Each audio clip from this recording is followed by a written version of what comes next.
ನೀನೇ ಕಾರಣ, ನೀನು ಇರುವನು ಒಬ್ಬನೇ, ಅಷ್ಟೇ ಅಲ್ಲ ಆದಿಪುರುಷ ನೀನು. ಹಾಗಾಗಿ ನಿನಗೆ ಒಬ್ಬನೇ, ಆದ್ದರಿಂದ ನಿನ್ನ ಆಗಿರುವಂತಹ ಇನ್ನೊಬ್ಬನಾಗ್ಲಿ, ನಿನಗಿಂತ ಬೇರೆ ಆದಂತಹ ಒಬ್ಬನಾಗ್ಲಿ, ನಿನ್ನಲ್ಲೇ ಆಗ್ಲಿ ಬೇಡ ಅನ್ನುವುದಿಲ್ಲ.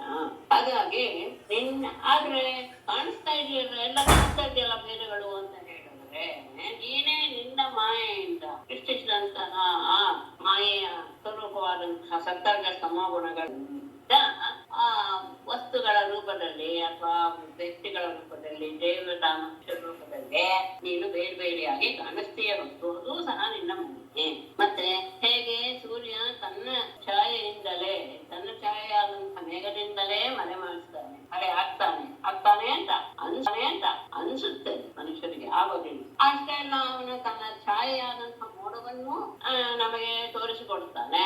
ಆ ಮೋಡದ ಈ ಕಡೆ ಇರುವಂತಹ ವಸ್ತುಗಳನ್ನು ಸಹ ನಮಗೆ ಹೇಗೆ ತೋರಿಸಿಕೊಡ್ತಾನೋ ಹಾಗೆ ನೀನು ಆ ಗುಣಗಳಿಂದ ವ್ಯಾಪಿಸಿದ ಹಾಗೆ ಆದರೂ ಸಹ ಗುಣಗಳಿಂದ ನೀನು ವ್ಯಾಪಿಸಿದ ಎಲ್ಲ ಗುಣಗಳಿಗೂ ಅಭಿಮಾನಿಗಳಾದಂತಹ ಜೀವಿಗಳನ್ನು ಸಹ ನೀನು ಪ್ರಕಟಪಡಿಸ್ತೀಯ.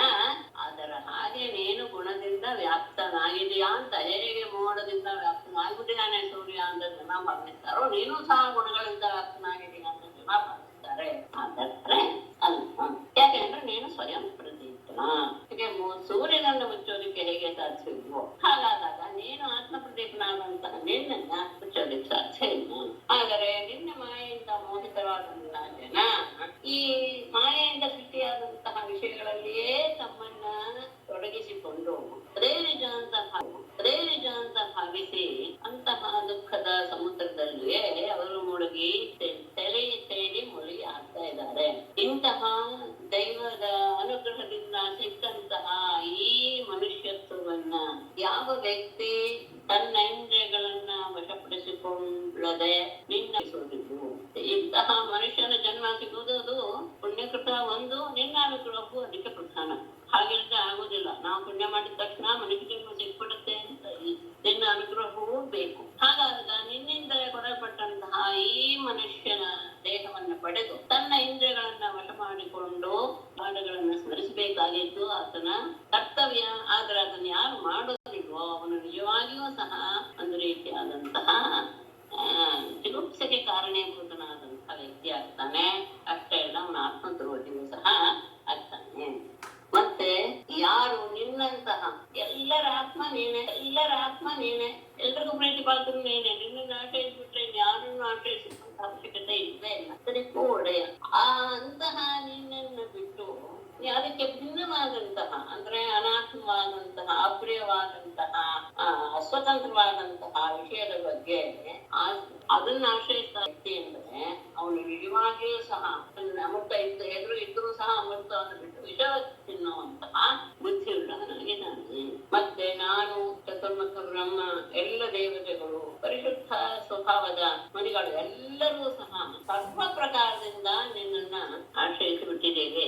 ಯಾಕೆಂದ್ರೆ ನೀನು ನಮ್ಮೆಲ್ಲರ ಆತ್ಮನೂ ಹೌದು, ಅತ್ಯಂತ ಪ್ರೀತಿ ಪಾತ್ರನೂ ಹೌದು, ಮತ್ತೆ ಕೊಡೆಯೂ ಹೌದು. ಹಾಗಾಗಿ ಅಂತಹ ನಿನ್ನನ್ನ ನಾವು ಯಾತಕ್ಕೆ ಬದುಕ್ತಾ ಇದ್ದೇವೆ? ಈ ಪ್ರಪಂಚದಿಂದ ಮುಕ್ತರಾಗೋದಕ್ಕೆ. ನೀನು ಹೇಗಿದೆಯಾ? ಉತ್ಪತ್ತಿ ಸ್ಥಿತಿಗಳಿಗೆ ಕಾರಣನಾಗಿದೆಯಾ? ಎಲ್ಲ ಕಡೆನೂ ಸಹ ಒಂದೇ ರೀತಿಯಾಗಿದೆಯಾ? ಪರಮಶಾಂತ ಸ್ವಭಾವ ಹೇಳುವಾಗಿಲ್ಲ, ಪರಮಶಾಂತ ರೂಪನೇ. ಎಲ್ಲರ ಪ್ರೀತಿ ಪಾತ್ರನೂ ನೀನು, ಎಲ್ಲರ ಆತ್ಮವೂ ಹೌದು, ಎಲ್ಲರ ಇಷ್ಟ ದೈವತ್ಯವೂ ನೀನೆ. ಮತ್ತೆ ನಿನ್ನನ್ನು ಬಿಟ್ಟು ಇನ್ನೊಂದು ಇಲ್ಲ, ಅದ್ವಿತೀಯ ಏಕ ಒಬ್ಬನಾಗಿದೆಯಾ? ಮತ್ತೆ ಈ ಆತ್ಮಸ್ವರೂಪನಾಗಿದೆಯಾ? ಎಲ್ಲರಿಗೂ ಅಧಿಷ್ಠಾನವೂ ನೀನೆ. ಅಂದ್ರೆ ನೀನು ಇದ್ದಿದ್ದಂದ್ರೆ ನಾವೆಲ್ಲ ಇದ್ದೀವಿ. ಒಂದು ಆಧಾರ ಅನ್ನೋದು ಇರ್ತಾ ಇದ್ರೆ ಆದಾಯ ಅನ್ನೋದು ಸಾಧ್ಯವೇ ಇಲ್ಲ. ಒಂದು ವಸ್ತು ಇರಬೇಕು ಅಂದ್ರೆ ಭೂಮಿ ಒಂದು ಇರಲೇಬೇಕು, ಭೂಮಿ ಮೇಲೆ ಅದಿರಬೇಕು, ಆಧಾರ ಇರಲೇಬೇಕು. ಹಾಗಾಗಿ ನೀನೇ ಎಲ್ಲರಿಗೂ ಆಧಾರ ಅಂತ ನಾವು ಈ ಪ್ರಬಂಧದಿಂದ ಮುಕ್ತರಾಗೋದಕ್ಕೋಸ್ಕರ ರಚಿಸ್ತಾ ಇದ್ದೀವಿ ಅಂತ ಹೇಳಿ, ಈ ಬಾಣಾಸುರ ನನಗೆ ಬಹಳ ಪ್ರೀತಿ ಪಾತ್ರನಾದವನು, ನಾನು ಅವನಿಗೆ ಅಭಯವನ್ನು ಸಹ ಕೊಟ್ಟಿದ್ದೇನೆ. ಹಾಗಾಗಿ ನಿನ್ನ ಅನುಗ್ರಹವನ್ನು ಸಹ ಅವನಿಗೆ ಮಾಡು. ಯಾಕೆಂದ್ರೆ ಇವನ ಪೂರ್ವಜನಾದಂತಹ ಪ್ರಹ್ಲಾದನ ಮೇಲೆ ನೀನಿಗೆ ಅನುಗ್ರಹ ಮಾಡಿದ್ಯೋ ಇವನಿಗೂ ಹಾಗೆ ಹಾಗಾಗಿ ಕೃಷ್ಣ ಹೇಳ್ತಾನೆ, ಗಮನಿಸ್ಬೇಕು. ರುದ್ರನನ್ನ ಅಥವಾ ಭಗವಾನ್ ಅಂತಾನೆ ಸಂಬೋಧನೆ ಮಾಡಿದ್ದಾನೆ ಪರಮಾತ್ಮ. ನಿನಗೆ ನೀನು ಏನು ಹೇಳಿದ್ಯೋ ಹಾಗೇನೆ ನಾನು ನಿನಗೆ ಇಷ್ಟವಾದಂತಹದ್ದನ್ನೇ ನಾನು ಮಾಡ್ತೇನೆ. ಯಾಕೆ ಅಂದ್ರೆ ನೀನು ಹೇಳಿರುವಂತಹ ವಿಷಯ ನನಗೆ ಒಪ್ಪಿಗೆ ಆಗಿದೆ. ನೀನು ಏನು ಮಾಡಿದ್ಯೋ ಅನ್ನೋ ವಿಷಯದಲ್ಲಿ ಅದು ಸಹ ನನಗೆ ಅಂಗೀಕಾರವೇ ಆಗಿದೆ. ಅದನ್ನ ನಾನು ಒಪ್ಪಿದ್ದೇನೆ. ಇವನು ಅಷ್ಟೇ ಅಲ್ಲ, ಇವನನ್ನ ನಾನು ವಧಿಸೋದು ಇಲ್ಲ. ಯಾಕೆಂದ್ರೆ ನಾನು ಪ್ರಹ್ಲಾದನಿಗೆ ವರ ಕೊಟ್ಬಿಟ್ಟಿದ್ದೇನೆ, ನಿನ್ನ ಮಕ್ಕಳ ಹುಟ್ಟಿದವರನ್ನ ನಾನು ವಧಿಸೋದಿಲ್ಲ ಅಂತ. ಆದರೂ ಅವನ ಗರ್ಭವನ್ನು ಮುರಿಬೇಕಾಗಿತ್ತು. ಹಾಗಾಗಿ ಅವನ ಎಲ್ಲ ತೋಳುಗಳನ್ನು ಕತ್ತರಿಸಿ ಹಾಕಿದ್ದೇನೆ. ಅಷ್ಟೇ ಅಲ್ಲ, ಆ ತೋಳುಗಳು ಇವನಿಗೆ ಭೂಮಿಗೂ ಸಹ ಭಾರವಾಗಿದ್ವು. ಅದೆಲ್ಲವನ್ನು ನಾನು ಸಂಹಾರ ಮಾಡಿದ್ದೇನೆ. ಈಗ ಅವನಿಗೆ 4 ತೋಳುಗಳು ಉಳಿದಿವೆ, ಅವುಗಳು ಅಮರವಾಗಿರುತ್ತೆ. ಹಾಗಾಗಿ ಇವನಿಗೆ ಇನ್ನು ಯಾರಿಂದಲೂ ಸಹ, ಯಾಕೆಂದ್ರೆ ಅವನು ನಿನ್ನ ಪಾರ್ಶ್ವಗಳಲ್ಲಿ ಒಬ್ಬನಾಗಿದ್ದಾನೆ, ಪ್ರಮುಖನಾಗಿದ್ದಾನೆ, ಅವನಿಗೆ ಯಾರಿಂದಲೂ ಸಹ ಇನ್ನು ಹೆದರಿಕೆ ಇಲ್ಲ ಅಂತ ಹೇಳಿದಾಗ ಕೃಷ್ಣನ ಈ ಅಭಯದ ಮಾತನ್ನ ಕೇಳಿ ಬಾಣಾಸುರ ಅವನಿಗೆ ಆನಂತರ ಬಂದು ನಮಸ್ಕಾರ ಮಾಡಿ ತನ್ನ ಮಗಳಾದಂತಹ ಉಷೆಯನ್ನ ಅನಿರುದ್ಧನ ಜೊತೆಗೆ ರಥವನ್ನ ಹತ್ತಿಸ್ಕೊಂಡು ಅವನು ಪರಮಾತ್ಮನ ಹತ್ರ ಕರ್ಕೊಂಡು ಬಂದ. ಅದಾದ್ಮೇಲೆ ಪರಮಾತ್ಮನ ಅಂದ್ರೆ ಕೃಷ್ಣನ ಶಿವನ ಅನುಮತಿಯನ್ನು ಪಡೆದಂತಹ, ಯಾಕೆಂದ್ರೆ ಇದೆಲ್ಲ ಅಲ್ಲಿಂದ ಶುರು ಆಗಿದ್ದರಿಂದ ಶಿವನನ್ನು ಸಹ ಅವನ ಅನುಮತಿಯನ್ನು ಪಡೆದು ಒಂದು ಔಷಧಿಯ ಜೊತೆಗೆ ಅಲಂಕೃತರಾದಂತಹ ವಧುವರರನ್ನ ಹಿಂದೆಕೊಂಡು ದ್ವಾರಕೆಗೆ ಪ್ರಯಾಣ ಮಾಡಿದ. ದ್ವಾರಕೆ ಕೃಷ್ಣ ಬರ್ತಾನೆ ಅಂತ ಆದಾಗ ದ್ವಾರಕೆಯನ್ನ ಜನ ಚೆನ್ನಾಗಿ ಅಲಂಕಾರ ಮಾಡಿದ್ರು. ಹೀಗೆ ಕೃಷ್ಣನ ವಿಜಯ, ಶಂಕರನ ಜೊತೆಗೆ ಯುದ್ಧ, ಈ 2 ವಿಷಯವನ್ನ ಒಳಗೊಂಡಂತ ಈ ಭಾಗವನ್ನ ಯಾರು ಬೆಳಗೆದ್ದು ಶುದ್ಧರಾಗಿ ಓದ್ತಾರೋ ಅವರಿಗೆ ಯಾವ ವಿಷಯದಲ್ಲೂ ಸಹ ಪರಾಜಯ ಇಲ್ಲ ಅಂತ ಆದ್ಮೇಲೆ ಮುಂದಿನದಲ್ಲಿ ಮೃಗರಾಜನ ಕಥೆಯನ್ನ ಹೊರಡ್ತಾರೆ. ಒಮ್ಮೆ ಒಂದು ಉದ್ಯಾನವನದಲ್ಲಿ ಯದುಕುಮಾರರೆಲ್ಲರೂ ಸಹ ವಿಹಾರ ಮಾಡಕ್ಕೆ ಹೊರಟರು. ಸಾಂಬ ಕೊಟ್ಟಿದ್ ನಮಗೆಲ್ಲರೂ ಅಲ್ಲಿ ವಿಹಾರ ಮಾಡ್ತಾ ಆಡ್ತಾ ಬಾಯಾರಿದ್ರು. ಬಾಯಾರಿಕೆಗೋಸ್ಕರ ನೀರನ್ನು ಹುಡುಕ್ತಾ ಹೋದಾಗ ಒಂದು ಬಾವಿ ಏನೋ ಸಿಕ್ತು. ಅದರಲ್ಲಿ ನೀರು ಇರಲಿಲ್ಲ. ಅದ್ರಲ್ಲಿ ಒಂದು ಆಶ್ಚರ್ಯವಾದಂತಹ ಒಂದು ಪ್ರಾಣಿ ಅವರಿಗೆ ಕಂಡು ಬಂತು. ಹೇಗಿದೆ ಅದು ಇದು ಭೌತಿಕ ಆಗಿತ್ತು, ಸಾಕಷ್ಟು ದೊಡ್ಡದಾಗಿದೆ. ಅದನ್ನ ನೋಡಿ ಬಹಳ ಆಶ್ಚರ್ಯವಾಗೋಯ್ತು. ಪಾಪ ಅದ್ರ ಬಗ್ಗೆ ಅಯ್ಯೋ ಅನ್ನಿಸ್ತು. ಅದನ್ನ ಮೇಲೆ ಅಂತ ಎಲ್ಲರೂ ಪ್ರಯತ್ನ ಪಟ್ರು. ಎಲ್ಲ ರೀತಿಯ ಚರ್ಮದ ನೂಲಿನ ಹಗ್ಗ ಎಲ್ಲವನ್ನು ತಗೊಂಡು ಬಂದು ಅದನ್ನ ಕಟ್ಟಿ ಎತ್ತಕ್ಕೆ ಹೋದ್ರು. ಆದ್ರೆ ಆಗ್ಲಿಲ್ಲ. ಕೊನೆಗೆ ಈ ಪ್ರಾಣಿಯ ಬಗ್ಗೆ ಕುತೂಹಲ ಇದ್ದಂತವ್ರೆಲ್ಲರೂ ಈ ವಿಷಯವನ್ನ ಕೃಷ್ಣನ ಹತ್ತಿರ ಹೋಗಿ ಹೇಳಿ, ಆಗ ಎಲ್ಲವನ್ನ ಅರಿತಂತಹ ಅವನು ಕೃಷ್ಣ ಹಾಗೆ ಹತ್ತಿರ ಬಂದು ಆ ಪ್ರಾಣಿಯನ್ನ ತನ್ನ ಎಡಗೈಯಿಂದ ಕಣಸಲು ಹೋಗಿ ಮೇಲೆ ಎತ್ತಿಬಿಟ್ಟ. ಯಾವಾಗ ಪರಮಾತ್ಮನ ಕೈ ಸ್ಪರ್ಶವಾಯಿತೋ ಆ ಪ್ರಾಣಿಯ ರೂಪ ಹೊರಟು ಹೋಗಿ ಆತ ಒಳ್ಳೆಯ ದೇವತೆ ಹಿಡಿದು ಬಿಟ್ಟ. ಅವನ ಶರೀರದ ಬಣ್ಣ ಅದ್ಭುತವಾಗಿ ಚಿನ್ನದ ಹಾಗೆ ಹೊಳಿತಾ ಇತ್ತು. ಎಲ್ಲ ರೀತಿಯ ವಸ್ತ್ರಗಳು, ಅಲಂಕಾರಗಳು, ಪುಷ್ಪಹಾರಗಳು ಎಲ್ಲವೂ ಅವನ ದೇಹದ ಮೇಲೆ ಬರುತ್ತೆ. ಆದರೆ ಅವನು ಯಾಕೆ ಈ ರೀತಿಯಾದಂತಹ ಅನುಭವದಲ್ಲಿದ್ದ ಎನ್ನುವಂತಹ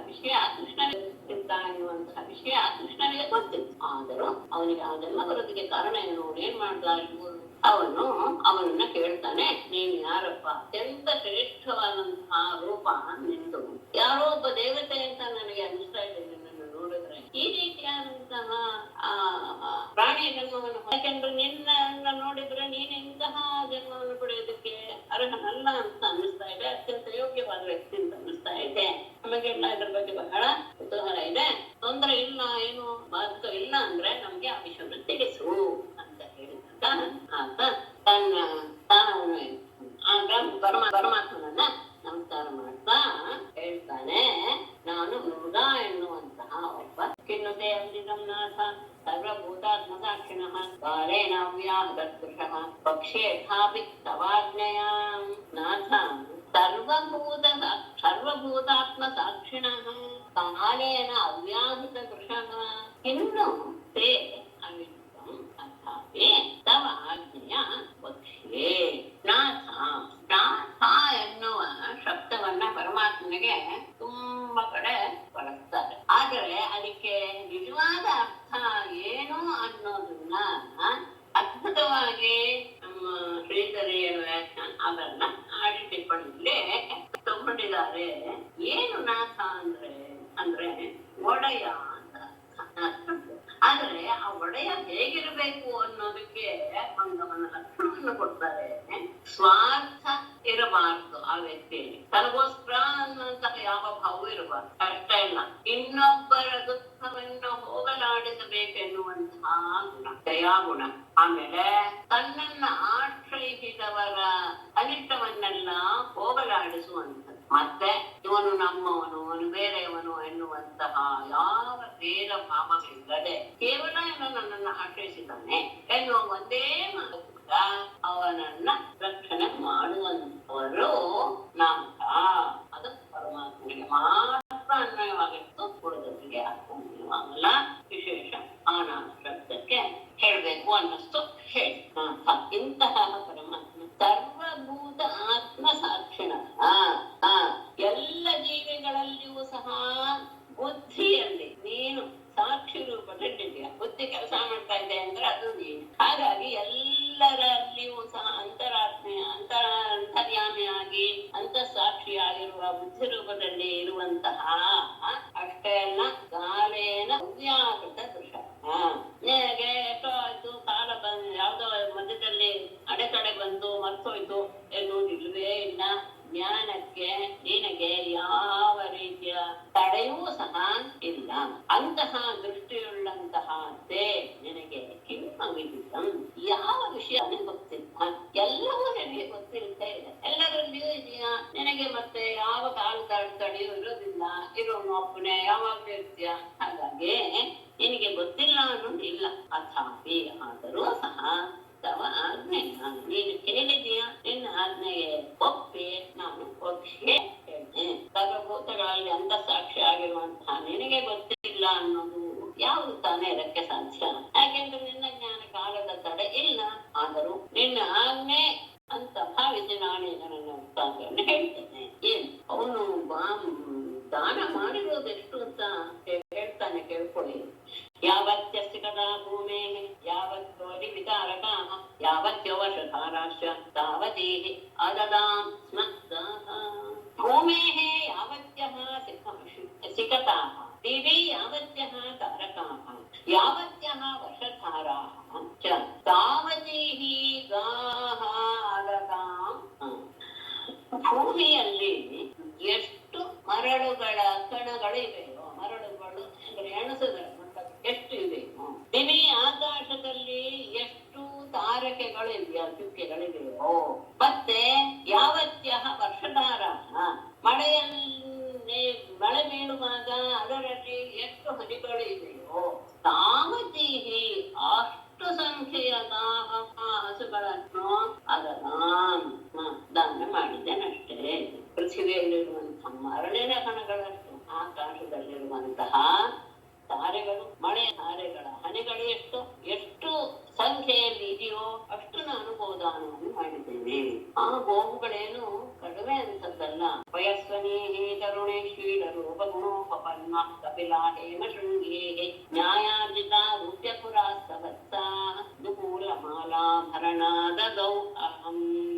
ಪಯಸ್ವಿನಿ ತರುಣಿ ಶೀಲ ರೂಪ ಗುಣೋಪನ್ನ ಕಪಿಲಾ ರೂಪ್ಯಖುರಾ ಸವತ್ಸಾ ದುಕೂಲ ಮಾಲಾಭರಣಾ ನ್ಯಾಯಾರ್ಜಿತಾ ಅಹಂ ದದೌ. ಪಯಸ್ವಿನಿ ಅಂದ್ರೆ ಒಳ್ಳೆಯ ಹಾಲನ್ನು ಚೆನ್ನಾಗಿ ಹೆಚ್ಚು ಪ್ರಮಾಣದಲ್ಲಿ ಕೊಡುವಂತಹ ಹಸುಗಳು. ತರುಣೇಹಿ ಇನ್ನು ಒಳ್ಳೆಯ ಪ್ರಾಯದ ಹಸುಗಳು, ಇನ್ನು ತುಂಬಾ ದಿವಸ ಅವುಗಳು ಹಾಲು ಕೊಡುವಂತಹ ಯೋಗ್ಯತೆಯನ್ನು ಹೊಂದಿರುವಂಥದ್ದು. ಶೀಲ ರೂಪ ಗುಣೋಪನ್ನ ಅವುಗಳ ನಡತೆ, ಅವುಗಳು ನೋಡೋದಕ್ಕೆ ಎಲ್ಲ ರೀತಿಯ ಗುಣಗಳಿಂದಲೂ ಅವುಗಳು ಕೂಡಿವೆ. ಕಪಿಲಾವರ್ಣದ ಹಸುಗಳು. ಅಷ್ಟೇ ಇಲ್ಲ ಹೇಮಶೃಂಗಿ ಅವುಗಳ ಕೊಂಬುಗಳಿಗೆ ಚಿನ್ನದ ತಗಡನ್ನ ಹಾಕಿ ಅದಕ್ಕೆ ಅಲಂಕಾರ ಮಾಡಿರುವಂಥದ್ದು. ಮತ್ತೆ ರೂಪ್ಯಖುರ ಅಂದ್ರೆ ಗೊರಸು, ಅವುಗಳಿಗೆ ಬೆಳ್ಳಿಯ ತಗಡುಗಳನ್ನ ಹಾಕಿ ಅದಕ್ಕೆ ಅಲಂಕಾರ ಮಾಡಿರುವಂಥದ್ದು. ಸವತ್ಸಾಹ ಕರುಗಳಿಂದ ಕೂಡಿರುವಂಥದ್ದು. ದುಕೂಲ ಮಾಲ ಅನುಕೂಲ ಮಾಲಾಭರಣ, ಒಳ್ಳೊಳ್ಳೆ ರೇಷ್ಮೆಯ ಬಟ್ಟೆ, ಹಾರ ಮತ್ತು ಆಭರಣ ಇವುಗಳಿಂದ ಆ ಹಸುಗಳು ಅಲಂಕೃತವಾಗಿವೆ. ಇಂಥ ಹಸು ಅಷ್ಟೇ ಅಲ್ಲ, ಯಾರಿಂದ ಎಲ್ಲಿಂದ ತಗೊಂಬಂದಿದ್ದಲ್ಲ, ನ್ಯಾಯಾರ್ಜಿತ ಯೋಗ್ಯ ರೀತಿಯಲ್ಲಿ ನ್ಯಾಯ ಮಾರ್ಗದಲ್ಲಿಯೇ ಅದನ್ನ ಅಹಂ ತನು, ನಾನು ಅಂತದನ್ನ ನಾನು ಕೊಟ್ಟಿದ್ದೇನೆ. ನಾನು ರೂಪವಾಗಿ ಇಲ್ಲಿ ಒಂದು ಪ್ರಯೋಗದ ಬಗ್ಗೆ ವಿಶೇಷತೆ ಗೊತ್ತಾರೆ. ದದೌ ಅಂತ ಪ್ರಯೋಗ ಮಾಡಿದ್ದಾನೆ. ಅಹಂ ದದೌ ಅಂತ. ದದೌ ಎನ್ನುವಂಥದ್ದು ಸಂಸ್ಕೃತದ ಜ್ಞಾನ ಇರುವವರಿಗೆ ಗೊತ್ತಾಗುತ್ತೆ, ಉಳಿದವರಿಗೆ ಸ್ವಲ್ಪ ತೊಂದರೆ ಆಗೋದಿಲ್ಲ. ಆಗಲೇ ಮೊದಲೇ ಅಂತ ಇದ್ದೇನೆ. ಲಿಟ್ಲಕಾರ, ಲಿಟ್ಲಕಾರವನ್ನ ಯಾವಾಗಲೂ ಎಲ್ಲಿ ಬಳಸುವುದು? ಪರೋಕ್ಷದಲ್ಲಿ, ಅಂದ್ರೆ ನಮ್ಮ ಕಣ್ಣು ಮುಂದೆ ನಡಿದೇ ಇರುವಂತಹ ವಿಷಯವನ್ನ ಹೇಳುವಾಗ ನಾವು ಲಿಟ್ಲಕಾರವನ್ನು ಬಳಸ್ತೀವಿ. ಹಾಗಾಗಿ ಇದ್ರ ಬಗ್ಗೆ ವ್ಯಾಕರಣ ಶಾಸ್ತ್ರದವರು ತುಂಬಾ ವಿಚಾರ ಮಾಡ್ತಾರೆ. ಅಲ್ಲ, ಅಹಂ ಎನ್ನುವಂತಹ ಉತ್ತಮ ಪುರುಷದ ರೂಪ ಲಿಟ್ಲಕಾರಕ್ಕೆ ಬರಕ್ಕೆ ಸಾಧ್ಯವೇ? ಯಾಕೆಂದ್ರೆ ನಾನು ಅಂತ ಹೇಳಿದ ತಕ್ಷಣ ಅದು ನಾನು ಕೆಲಸ ಪ್ರತ್ಯಕ್ಷವಾಗಿ ಮಾಡಿರುವಂತಹ ವಿಷಯವನ್ನೇ ಹೇಳ್ಬೇಕಾಗತ್ತೆ ಅಂತ ಆದಾಗ, ನೀನು ಮಾಡಿದ್ದೆ ಅಥವಾ ಇನ್ನೊಬ್ರು ಮಾಡಿದ್ರು ಅಂತ ಹೇಳುವಾಗ ಪರವಾಗಿಲ್ವೇನು, ಆದ್ರೆ ನಾನು ಅಂತ ಹೇಳುವಾಗ ಅದು ಸಾಧ್ಯವೇ ಅಂತ ಬಹಳ ವಿಚಾರ ಮಾಡಿದ್ದಾರೆ. ಅದಕ್ಕೆ ಬೇಡ. ಆದ್ರೆ ಅದನ್ನ ಎಲ್ಲಿ ಹೇಗೆ ತಗೊಂಡಿದ್ದಾರೆ ಅಂದ್ರೆ, ನಾನು ಮಾಡದೆ ಅದು ಅಪರೋಕ್ಷವೇ, ಅಂದ್ರೆ ನೇರವಾಗಿ ಪ್ರತ್ಯಕ್ಷವಾಗಿ ನಡೆದಿರ್ತಕ್ಕಂಥ ವಿಷಯ. ಆದರೂ ನಾನು ಎಷ್ಟು ದಾನ ಮಾಡ್ಬೇಕು, ದಾನ ಮಾಡ್ತಾ ಇದ್ದೀನಿ ಅನ್ನುವಂತಹ ಹರ್ಷದ ಆಧಿಕ್ಯ ಬಂದಾಗ, ಆನಂದ ಮಿತಿಮೇರಿ ಹೋದಾಗ ಯಾವುದೂ ನೆನಪಿರಲ್ಲ ಎನ್ನುವ ಭಾವವನ್ನು ಅವನು ಪ್ರಕಟ ಮಾಡದ ಎನ್ನುವುದು ಇದರಲ್ಲಿ ಗೊತ್ತಾಗುತ್ತೆ. ನಾನು ತೆಗೆದು ಕೊಟ್ಬಿಟ್ಟೆ, ಅದು ಹೇಗೆ ಕೊಟ್ಟೆ ಏನು ಸಹ ನನಗೆ ಗೊತ್ತಿಲ್ಲ. ಅಷ್ಟು ಆನಂದದಿಂದ ನಾನು ದಾನ ಮಾಡಿದ್ದೇನೆ ಅನ್ನುವಂತಹ ಭಾವ ಇದರಲ್ಲಿ ಗೊತ್ತಾಗುತ್ತೆ. ಅಂದ್ರೆ ನಾವು ಕೊಟ್ಟೆ ಅನ್ನುವ ಅಹಂಕಾರ ಇಲ್ಲ ಎನ್ನುವುದು ಸಹ ಇದರಲ್ಲಿ ಅದ್ಭುತವಾಗಿ ತೋರುತ್ತೆ ಅನ್ನೋದು ಗಮನಿಸ್ಬೇಕು. ಇಂತಹ ಒಳ್ಳೊಳ್ಳೆ ಹಸುಗಳನ್ನೇ ನಾನು ಕೊಟ್ಟಿದ್ದೇನೆ. ಅವುಗಳು ಯಾರ ಮನೆಗೆ ಹೋದ್ರು ಸಹ ಅವುಗಳು ಅನೇಕ ದಿನ ಹಾಲು ಕೊಡ್ತಾ ಅವರ ಮನೆಯನ್ನ ಚೆನ್ನಾಗಿ ಇಟ್ಟಿರ್ಬೇಕು. ಕರುಗಳಿಂದ ಕೂಡಿವೆ, ಅವುಗಳು ಸಹ ಚಿನ್ನದ ಆಭರಣಗಳಿಂದ ಯುಕ್ತವಾಗಿವೆ. ಈ ತರದ ಹಸುಗಳನ್ನು ನಾನು ದಾನ ಮಾಡಿದೆ. ಯಾರಿಗೆ ದಾನ ಮಾಡಿದ್ರೆ? ಹೊಟ್ಟೆ ತುಂಬದವರಿಗೆ ಊಟ ಹಾಕಿದ್ಯಾ ಅಂದ್ರೆ, ಸಲಂಕೃತೇಭ್ಯೋ ಗುಣಶೀಲವತ್ಯ ಚಿಕತ್ ಕುಟುಂಬೇಭ್ಯ ವೃತೇಭ್ಯ ತಪಶ್ರುತ ಬ್ರಹ್ಮವದಾನ್ಯ ಸತ್ಯ ಅದಾಮಿವಭ್ಯೋ ನಿಜ ಉತ್ತವೇಭ್ಯ. ಅದು ಇನ್ನೂ ವಿಶೇಷ. ಯೋಗ್ಯರಿಗೆ ನಾನು ಕೊಟ್ಟಿದ್ದೇನೆ. ಯುವಭ್ಯ ದ್ವಿಜ ಪುಂಗವೇಭ್ಯ ಗುಣಶೀಲವತ್ಯ ತೀತತ್ ಕುಟುಂಬೇಭ್ಯ ಋತವ್ರತೇಭ್ಯ ತಪಶ್ರುತ ಬ್ರಹ್ಮವದಾನ್ಯ ಸತ್ಯ ಸ್ವಲಂಕೃತೇಭ್ಯ ಬ್ರಹ್ಮ ಇತ್ಯಾದಿಗಳು. ಯುವಕರಾಗಿದ್ದಾರೆ. ದ್ವಿಜ ಪುಂಗವೇಭ್ಯ ಬ್ರಾಹ್ಮಣ ಶ್ರೇಷ್ಠರಾಗಿದ್ದಾರೆ. ಗುಣಶೀಲವದ್ಯ ಒಳ್ಳೆಯ ಗುಣಶಾಲಿಗಳು, ಶೀಲವಂತರು ಹೌದು. ಆದ್ರೆ ಹೊಟ್ಟೆ ತುಂಬಿದೆ ಅವರಿಗೆ ಶ್ರೀಮಂತರೇ ಅಂದ್ರೆ ಇಲ್ಲ. ಸೀದತ್ ಕುಟುಂಬೇಭ್ಯ ತಮ್ಮ ಮನೆಯನ್ನ ನಡೆಸೋದಕ್ಕೆ ಅತ್ಯಂತ ಕಷ್ಟಪಡ್ತಾ ಇರುವಂತವರು. ಹಾಗೆ ಅಂತ ಅವರು ಅನ್ಯಾಯ ಮಾರ್ಗವನ್ನು ಆಶ್ರಯಿಸಾರೆ ಅಂದ್ರೆ ಇಲ್ಲ. ಋತವ್ರತೆಭ್ಯ ಸರಳವಾದ ಸಜ್ಜನರಾದಂತಹವರು, ರುಜು ನೇರ ಮಾರ್ಗದವರು, ಕಪಟ ರಹಿತರಾದಂತಹಗೆ. ಮತ್ತೆ ತಪಶ್ರುತ ಬ್ರಹ್ಮವದಾನ್ಯ ಸತ್ಯ, ತಪಸ್ಸಿನಿಂದ ಅವರು ವೇದವನ್ನು ಓದಿ ಪ್ರಖ್ಯಾತರಾದವರು. ಅಷ್ಟೇ ಅಲ್ಲ, ಬ್ರಾಹ್ಮಣೋತ್ತಮರು, ಪೂಜಾರಿಗಳು, ವೇದಾಧ್ಯಯನ ಸಂಪನ್ನರು, ಸಜ್ಜನರು. ಅಂತವರಿಗೆ ಸ್ವಲಂಕೃತೇಭ್ಯ ನಾನೇ ಅವರಿಗೆ ವಸ್ತ್ರಾಭರಣಗಳನ್ನ ಕೊಟ್ಟು ಅವ್ರಿಗೆ ಅಲಂಕಾರ ಮಾಡಿ ಅಂತವರಿಗೆ ನಾನು ಕೊಟ್ಟೆ. ಆಗ ಅವುಗಳನ್ನು ಕೊಟ್ಟಿದ್ದು ಸಹ ಅತ್ಯಂತ ಇನ್ನು ಜೀವನವನ್ನು ನಡೆಸಬೇಕು, ಅವ್ರ ಸಂಸಾರಕ್ಕೆ ಎಲ್ಲನೂ ಬೇಕು ಅಂತಹ ಯುವಕರಿಗೆ ನಾನು ಕೊಟ್ಟಿದ್ದೇನೆ. ಅವರು ಗುಣಶಾಲಿಗಳು, ಒಳ್ಳೆಯ ನಡತೆ ಉಳ್ಳವರು, ಬಡವರು, ನೇರವಾದ ರುಜುಮಾರ್ಗಿಗಳು, ತಪಸ್ವಿಗಳು, ವೇದಾಧ್ಯಯನ ಸಂಪನ್ನರು, ದಾರಿಗಳು, ಸಜ್ಜನ. ಇಂತಹವರಿಗೆ ನಾನೇ ಅವರಿಗೆ ಆಭರಣಗಳಿಂದ ಅವರನ್ನು ಅಲಂಕಾರ ಮಾಡಿ ಅವರಿಗೆ ನಾನು ದಾನ ಮಾಡಿದ್ದೇನೆ. ಮತ್ತೆ ನಾನು ಕೇವಲ ಗೋದಾನ ಮಾತ್ರ ಅಲ್ಲ, ಗೋಗೋ ಹಿರಣ್ಯಾಯತನಾಶ್ವಸ್ತಿನಃ ಕನ್ಯಾಸದಾಸೇ ಕಿಲರುಪ್ಯಶಯ್ಯಾಃ ವಾಸಾಂಸಿ ರತ್ನಾನಿ ಪರಿಚ್ಛದಾನ್ ರತಾನ್ ಇಷ್ಟಂಚ ಯಜ್ಞೈಃ ಚರಿತಂಚ ಪೂರ್ತಂ. ಗೋ ಭೂ ಹಿರಣ್ಯ ಆಯತನ ಅಶ್ವಹಸ್ತಿನಃ ಒಂದೇ ಪದ ಶಬ್ದ ಗೊತ್ತಾಗ್ಲಿ ಅಂತ ಸದಾಸೀಃ ಕನ್ಯಾಃ ತಿಲರೂಪ್ಯ ಶಯ್ಯಾಃ ವಾಸಾಂಸಿ ರತ್ನಾನಿ ಪರಿಚ್ಛದಾನ್ ರಥಾನ್ ಯಜ್ಞೈಃ ಇಷ್ಟಂ ಚರಿತಂ ಪೂರ್ತಂ. ಗೋ ಭೂ ಹಿರಣ್ಯ, ಹಸು ಭೂಮಿ, ಹಿರಣ್ಯ ಅಂದ್ರೆ ಚಿನ್ನ, ಆಯತನ ಅಂದ್ರೆ ಮನೆ, ಅಶ್ವ ಕುದುರೆ, ಹಸ್ತಿ ಆನೆ, ಇವುಗಳನ್ನು ಕೊಟ್ಟಿದ್ದೇನೆ. ಸದಾಸಿಹಿ ಕನ್ಯಾ, ದಾಸಿಯರೊಂದಿಗೆ ಕನ್ಯರನ್ನು ದಾನ ಮಾಡಿದ್ದೇನೆ, ಸಮೇತರಾದಂತಹ ಕನ್ಯೆಯನ್ನು ದಾನ ಮಾಡಿದ್ದೇನೆ. ತಿಲ ರೂಪ್ಯ ಶಯ್ಯ, ತಿಲ ಎಳ್ಳು, ರೂಪ್ಯ ಅಂದ್ರೆ ಬೆಳ್ಳಿ, ಶಯ್ಯ ಇವುಗಳನ್ನು ಕೊಟ್ಟಿದ್ದೇನೆ. ಮತ್ತೆ ವಾಸಾಂಸಿ ರತ್ನಾನಿ, ವಸ್ತ್ರಗಳನ್ನ, ರತ್ನಗಳನ್ನ, ಪರಿಚ್ಛದಾನ ಮನೆಗೆ ಬೇಕಾದಂತಹ ವಸ್ತುಗಳನ್ನ, ರಥಾನ ರಥಗಳನ್ನು, ಅಷ್ಟೇ ಅಲ್ಲ ಇಷ್ಟಂ ಯಜ್ಞೈಹಿ ಪೂರ್ತಂತೆ ಯಜ್ಞಾಗಾದಿಗಳನ್ನು ಮಾಡದೆ ಇಷ್ಟ ಮತ್ತು ಪೂರ್ತ ಎನ್ನುವಂಥದ್ದು. ಈ ಈ ರೀತಿಯಾದಂತಹ ಅಂದ್ರೆ ವಾಪಿ ಕುಪಟ ಟಕಾದಿಗಳನ್ನ ನಿರ್ಮಾಣ ಮಾಡುವುದು, ಜನರಿಗೆ ಏನು ತೊಂದರೆ ಆಗದೆ ಇದ್ದಾರೆ ನೋಡ್ಕೊಳ್ಳೋದು, ಬಲಿಗಳಿಗೆ ಈ ರೀತಿಯಾಗಿ ಎಲ್ಲ ರೀತಿಯ ಕರ್ಮಗಳನ್ನು ನಾನು ಮಾಡಿದ್ದೇನೆ. ಅಂದ್ರೆ ಕೇವಲ ಹಸುವಿನ ದಾನ ಮಾತ್ರ ಅಲ್ಲ, ಬೇಕಾದಷ್ಟು ಅವರಿಗೆ ಭೂಮಿ, ಚಿನ್ನ, ಮನೆ, ಆನೆ, ದಾಸಿಯರಿಗೆ ಕನ್ಯೆಯರನ್ನ, ಎಳ್ಳು, ಬೆಳ್ಳಿ, ಹಾಸಿಗೆ, ವಸ್ತ್ರಗಳು, ರತ್ನಗಳು ಎಲ್ಲ ಅವರಿಗೆ ಮನೆಗೆ ಬೇಕಾದಂತಹ ಪರಿಕರಗಳು, ರಥಗಳು ಎಲ್ಲವನ್ನೂ ದಾನ ಮಾಡಿದ್ದೇನೆ. ಯಜ್ಞಗಳನ್ನು ಆಚರಣೆ ಮಾಡಿದ್ದೇನೆ. ವಾಪಿ ಕೂಪಕಟಾಕಾದಿಗಳನ್ನು ಸಹ ನೆನೆಸಿದ್ದೇನೆ.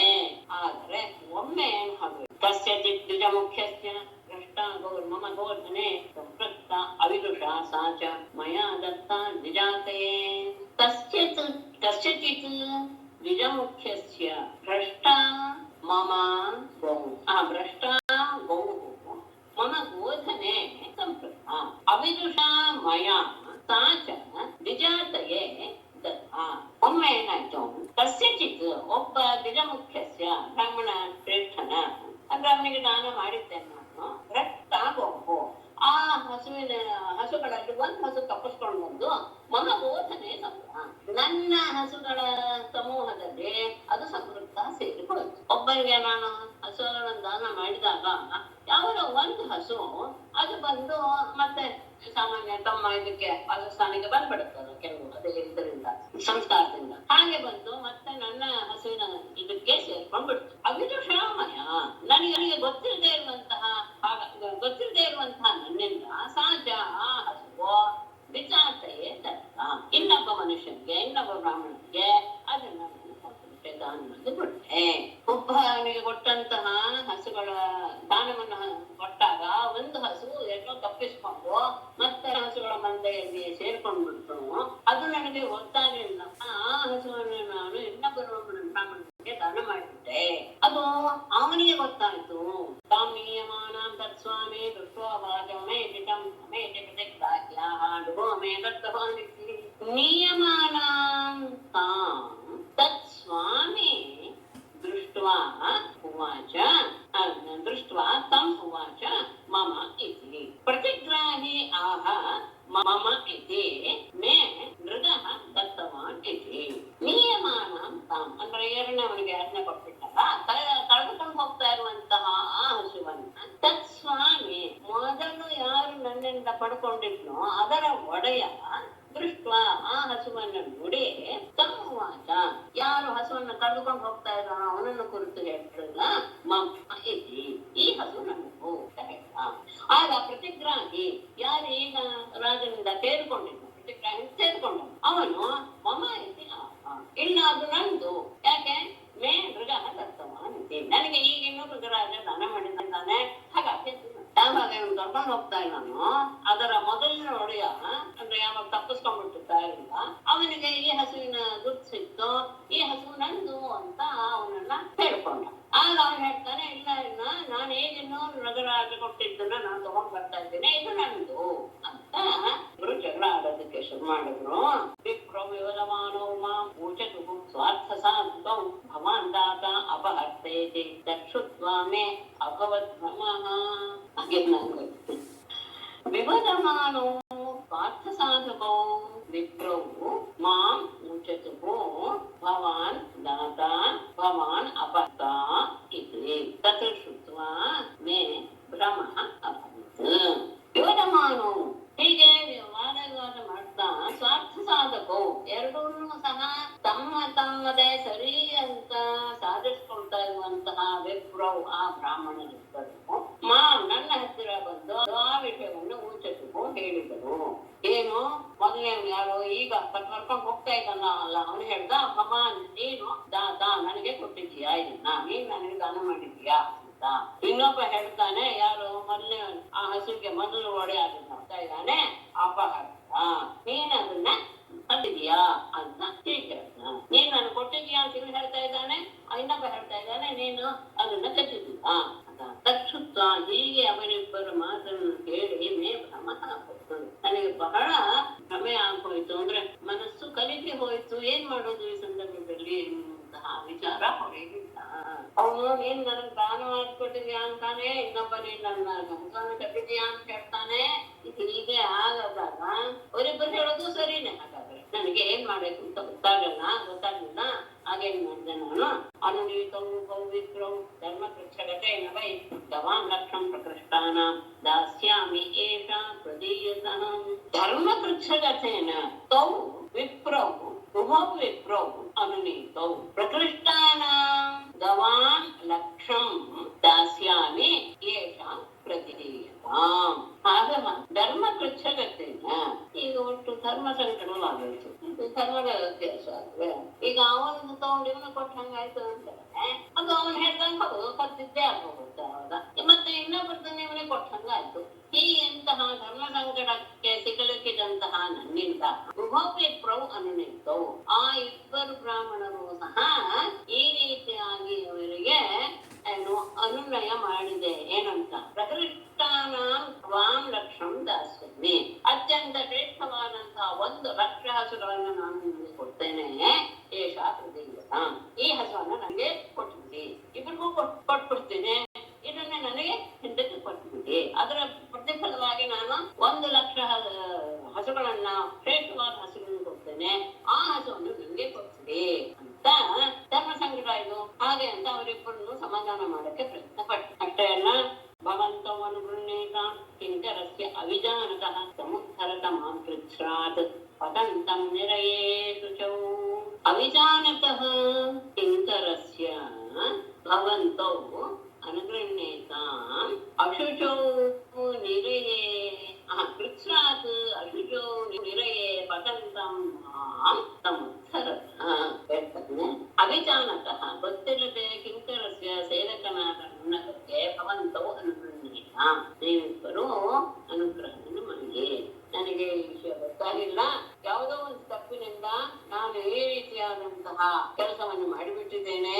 ಹಾಗಾಗಿ ನೀವಿಬ್ಬರು ನನ್ನ ಬಗ್ಗೆ ಅನುಗ್ರಹ ಮಾಡಿ. ಇಲ್ಲಿ ಯಾಕೆ ಅಂದ್ರೆ ಈ ರೀತಿಯಾದಂತಹ ತಪ್ಪು ಪಾಪದ ಕೃತ್ಯದಿಂದ ಅಶುಚೌನರೆಯೇ ಪತಂತಂ, ಅತ್ಯಂತ ಅಶುಚಿಯಾದಂತಹ ನರಕದಲ್ಲಿ ಬೀಳುವಂತಹ ಮಾಂ ನನ್ನನ್ನು ಸಮುದ್ಧರತ. ಹೀಗೆ ಅಪರಾಧ ನಿಜವೇ ಆಗಿಬಿಟ್ರೆ ನಾನು ಮಾಡಿದ್ದು ಇದಕ್ಕೆ ಪರಿಹಾರ ಆಗ್ಲಿಲ್ಲ ಅಂದ್ರೆ ನಾನು ಒಂದು ಘೋರವಾದಂತಹ ನರಕದಲ್ಲಿ ಬೀಳುವಂತ ಬಿಡುತ್ತೆ. ಹಾಗಾಗಿ ಅದರಿಂದ ನಾನು ಉದ್ಧಾರ ಆಗಬೇಕು. ನಾನು ಯಾವುದೋ ನಿಮ್ಮ ಸೇವಕ ಬೇರೆ, ನಾನು ಏನೋ ಅಜ್ಞಾನದಿಂದ ಹೀಗೆ ಆಗ್ಬಿಟ್ಟಿದೆ, ನೀವು ನನ್ನ ವಿಷಯದಲ್ಲಿ ಅನುಗ್ರಹ ಮಾಡಿ ಅಂತ ಪ್ರಾರ್ಥಿಸ್ತಾನೆ. ಆದರೆ ಇಬ್ಬರು ನಾಹಂ ಪ್ರತೀಕ್ಷೆ ವೈರಾಜನ್ ಇತ್ಯುಕ್ತ್ವಾ ಸ್ವಾಮ್ಯಪಾಕ್ರಮತ್ ನಾಣ್ಯದ್ಗವಾಮಪ್ಯರಿತಂ ಇಚ್ಛಾಮಿ ಇತ್ಯಪರೋ ಯಯೌ. ಅಹಂ ನ ಪ್ರತೀಕ್ಷೆ ಇತಿ ಉಕ್ತ್ವಾ ರಾಜನ್ ಅಹಂ ನ ಪ್ರತೀಕ್ಷೆ ಇತಿ ಉಕ್ತ್ವಾ ಸ್ವಾಮಿ ಅಪಾಕ್ರಮತ್. ಅಪರಃ ಅನ್ಯದ್ಗವಾಮಪಿ ಅಯುತಂ ನ ಇಚ್ಛಾಮಿ ಇತಿ ಯಯೌ. ರಾಜನೇ ಅಹಂ ನಾನು ನ ಪ್ರತೀಕ್ಷೆ, ಇದನ್ನು ನಾನು ತಗೊಳ್ಳೋದಿಲ್ಲ ಅಂತ ಸ್ವಾಮಿ ಮೊದಲೇ ವಿಜಯನಲ್ಲ ಮೊದಲು ತಗೊಂಡವನು ಅವನು ಇತಿ ಉಕ್ತ ಹೀಗೆ ಹೇಳಿ ಅಪಾಕ್ರಮದಿಂದ ಹೊಟ್ಟೆ ನನಗೆ ಇದ್ರ ಬಿಟ್ಟು ನನಗೆ ಯಾವ್ದು ಬೇರೆ ಬೇಡ, ನಾನು ಯಾವ್ದನ್ನು ಇಷ್ಟಪಡಲ್ಲ ಅಂತ ಹೇಳ್ಬಿಟ್ಟು ಅವ್ನು ಹೊಟ್ಟೆ ಹೋದ. ಅಪರಹ ಇನ್ನೊಬ್ಬ ಈಗ ತಗೊಂಡಿದ್ನಲ್ಲ ಅವನೇನ್ ಮಾಡ್ದ, ಗವಾಂ ಅಯುತಂ ಅಯುತಂ ಅಪಿ ನ ಅನ್ಯತ್ ಇಚ್ಛಾಮಿ. ನೀನು ಈ 1,00,000 ಜೊತೆಗೆ ಇನ್ನು 10,000 ಅಯುತಂ ಇನ್ನು 10,000 ಹಸುವನ್ನು ಕೊಟ್ಟರು ಸಹ ನನಗೆ ಬೇರೆ ಯಾವ್ದು ಬೇಡ ಅಂತ ಅವನು ಸಹ ಇನ್ನು 10,000 ಕೊಟ್ಟರು ಸಹ ನನಗೆ ಬೇರೆ ಬೇಡ ಅಂತ ಹೇಳ್ಬಿಟ್ಟು ಅವನು ಆ ಸಂದರ್ಭದಲ್ಲಿ ಏತಸ್ಮಿನ್ನಂತರೆ ಯಮೇ ದೂತೆ ನೀತೋ ಯಮಕ್ಷಯಂ ಯಮೇನ ಪೃಷ್ಟ ತತ್ರಾಹಂ ದೇವದೇವ ಜಗತ್ಪತೆ.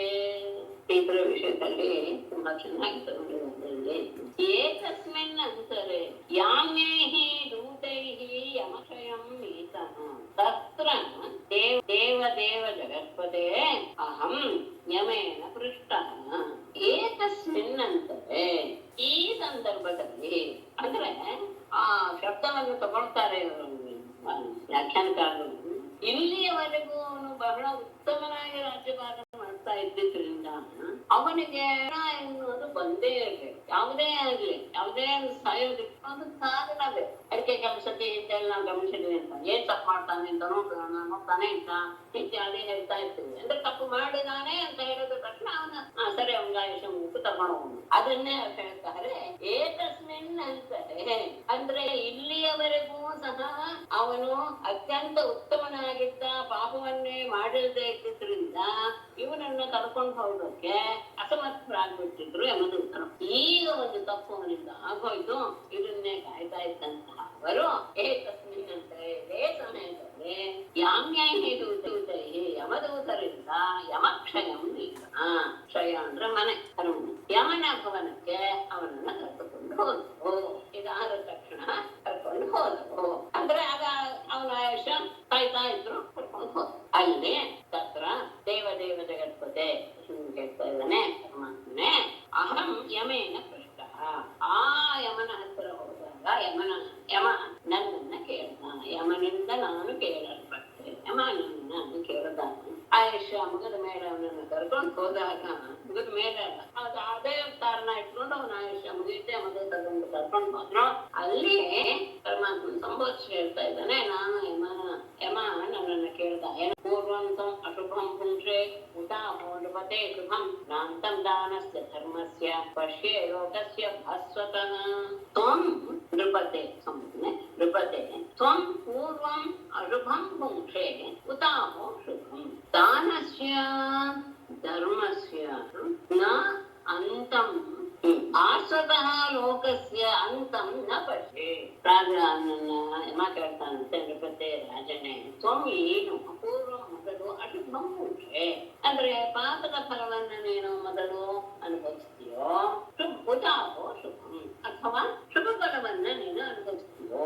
ಯಾಕೆ ಅಂದ್ರೆ ದಾನಸ್ಯ ಧರ್ಮಸ್ಯ ನೀನು ಮಾಡಿದಂತಹ ದಾನ ರೂಪವಾದಂತಹ ಧರ್ಮ ಕಾರ್ಯಗಳಿಗೆ ಶಾಶ್ವತಃ ಲೋಕಸ್ಯ ಅಂತಂ ನ ಪಶ್ಯೇ.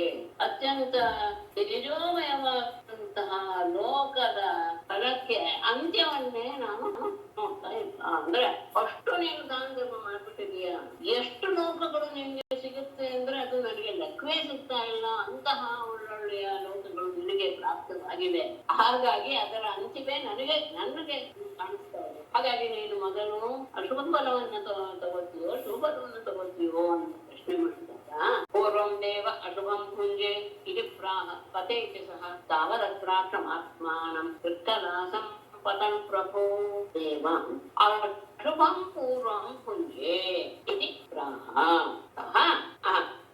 ಭುಂಜೆ ಇತಿ ಸಹ ಪ್ರಾಹ ಪತ ಇತಿ ತಾವತ್ ಪತನ್ ಆತ್ಮಾನಂ ಪ್ರಭೋ ಕೃತಲಾಸಂ ಅತ್ರಾಕ್ಷಂ ದೇವ ಅಂತಲೇ ಅಶುಭಂ ಪೂರ್ವಂ ಭುಂಜೆ. ನಾನು ಮೊದಲು ಪಾಪದ ಫಲವನ್ನೇ ಅನುಭವಿಸ್ತೇನೆ ಅಂತ ಹೇಳಿದೆ. ಆಗ ಸಹ ಆ ಯಮನು ಪತ ಇತಿ ಪ್ರಾಹ, ಹಾಗಾದ್ರೆ ನೀನು ಬೀಳು ಅಂತ, ಅಂದ್ರೆ ಕೆಳಗೆ ಯೋನಿಯಲ್ಲಿ ಬೀಳು ಅಂತ ನನಗೆ ಹೇಳಿದ. ಹೇಳಿದ ತಕ್ಷಣ ಪ್ರಭು ಇಲ್ಲದೆ ತಗೋದೆ ಪ್ರಭುವೆ ತಾವತ್ತು ಅಷ್ಟರಲ್ಲಿ ಪತನ್ನ ಕೆಳಗೆ ಬೀಳ್ತಾ ಇದ್ದ ಹಾಗೇನೆ ಆತ್ಮಾನಂ ನನ್ನನ್ನ ನಾನು ಮೃತಲಾಸಂ ಈ ಮೋದಿಕ್ಯಾತನ ರೂಪವನ್ನ ನಾನು ನೋಡ್ತೆ. ನಾನು ಬೀಳ್ತಾ ಇದ್ದೀನಿ. ಆ ಬೀಳ್ತಾ ಇದ್ದಾಗಲೇ ನಾನು ಏನಾಗ್ಬಿಟ್ಟು ಮೋದಿಕ್ಯಾತನ ಅಂದುಬಿಟ್ಟಿದ್ದೆ. ಅವನು ಬೀಳು ಅಂದ, ನಾನು ಬೀಳಕ್ಕೆ ಆರಂಭವಾದಾಗಲೇ ನನ್ನ ದೇಹ ಏನಾಗೋಯ್ತು, ಮೋದಿಕ್ಯಾತನ ರೂಪವನ್ನು ಪಡೆದುಕೊಂಡ್ಬಿಡ್ತು. ಆದರೆ ನನಗೆ ಅಂತಹ ಒಳ್ಳೆಯ ಅಧಿಕಾರ ಇದ್ದಿದ್ದರಿಂದ ನಿನ್ನನ್ನು ನಾನು ಒತ್ತೆರಿಲ್ಲ. ಬ್ರಹ್ಮಣ್ಯಸ್ಯ ವಾರಾಣ್ಯಸ್ಯ ತವ ದಾಸಸ್ಯ ಕೇಶವ ಸುಧರ್ನಾದ್ಯಾಪಿ ವಿಧ್ವಸ್ತ ಭವತ್ ಸಂದರ್ಶನಾರ್ಥಿನಃ. ಕೇಶವ ಬ್ರಹ್ಮಣ್ಯಸ್ಯ ವದಾನ್ಯಸ್ಯ ಭವತ್ ಸಂದರ್ಶನಾರ್ಥಿನಃ ತವ ದಾಸಸ್ಯ ಕೃತಿಃ ಅತ್ಯಾಪಿ ಏಷಃ ಬ್ರಾಹ್ಮಣ್ಯಸ್ಯ ಬ್ರಾಹ್ಮಣರ ಬಗ್ಗೆ ಅತ್ಯಂತ ಪ್ರೀತಿಯನ್ನ ಇಟ್ಟುಕೊಂಡಂತಹ ಎಲ್ಲ ತನಗೆ ವದಾನ್ಯಸ್ಯ ಉದಾರ ಅಂದ್ರೆ ದಾನ ತತ್ಪರನಾದಂತಹ ಭವತ್ ಸಂದರ್ಶನಾರ್ಥಿನ ನಿನ್ನನ್ನ ದರ್ಶನ ಮಾಡಬೇಕು ಎನ್ನುವಂತಹ ಇಚ್ಛೆಯೂ ಇರುವಂತಹ ತವ ದಾಸಸ್ಯ ನಿನ್ನ ದಾಸನಾದ ನನಗೆ ಅದ್ಯಾಪಿ ಇಂದಿಗೂ ಸಹ ಸ್ಮೃತಿ ನ ವಿದ್ಯಸ ಹಿಂದಿನ ಜನ್ಮದ ಸ್ಮರಣೆ ನಾಶ ಮಾಡಲಿಲ್ಲ.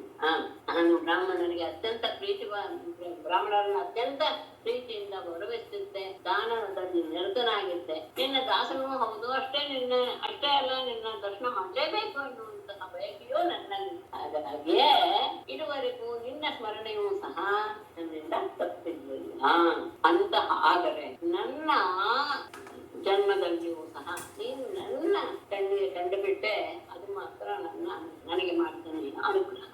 ಕರ್ತಂ ಕಥಂ ಮಮ ವಿಭೋ ಕ್ಷಿಪತಃ ಪರಾತ್ಮ ಯೋಗೇಶ್ವರೈಃ ಕೃತಿದೃಶಾಮಲಭೃದ್ವಿಧೌರ್ಯಃ ಸಾಕ್ಷಾತ್ ಅಧೋಕ್ಷಜ ಗುರುವ್ಯಸನಾಂತ ಬುದ್ಧೇಃ ಧ್ಯಾನ್ಮೇನುದೃಶ್ಯ ಇಹ ಯಸ್ಯ ಭವಾಪವರ್ತಃ ವಿಭೋ ತತ್ವಂ ಮಮ ಅಕ್ಷಿಪತಃ ಕಥಂ ಪರಾತ್ಮ ಯೋಗೇಶ್ವರೈಃ ಕೃತಿದೃಶಾಮಲಹೃದ್ವಿಭಾವ್ಯಃ ಅಧೋಕ್ಷಜಃ ಗುರುವ್ಯಸನಾಂತ ಬುದ್ಧೇಃ ಮೇ